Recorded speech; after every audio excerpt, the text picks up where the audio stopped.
మీరు యుద్ధములను గూర్చియు యుద్ధ సమాచారములను గూర్చియు వినబోదురు.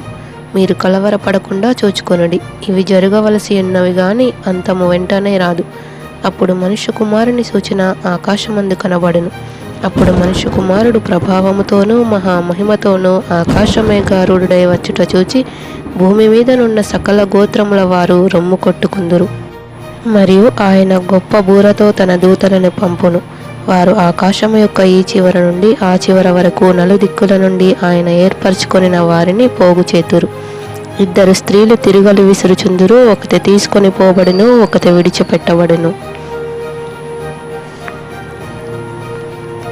ఆ కాలమున 2 పొలములో ఉందురు. ఒకడు తీసుకొని పోబడును, ఒకడు విడిచిపెట్టబడును. అయితే ఆ దినమును గూర్చియు ఆ గడియను గూర్చియు తండ్రి మాత్రమే ఎరుగును గాని ఏ మనుష్యుడైనను పరలోకమందలి దూతలైనను కుమారుడైనను ఎరుగరు. కావున ఏ దినమున మీ ప్రభువు వచ్చినో మీకు తెలియదు గనుక మీరు మెలకువగా ఉండుడి. ఆ ప్రకారమే మీరు ఈ సంగతులన్నీ జరుగుట చూచినప్పుడు ఆయన సమీపముననే ద్వారము దగ్గరనే ఉన్నాడని తెలుసుకొనుడి. ఇవన్నీ జరుగు వరకు ఈ తరము గతింపదని నిశ్చయముగా మీతో చెప్పుచున్నాను. ఆమేన్.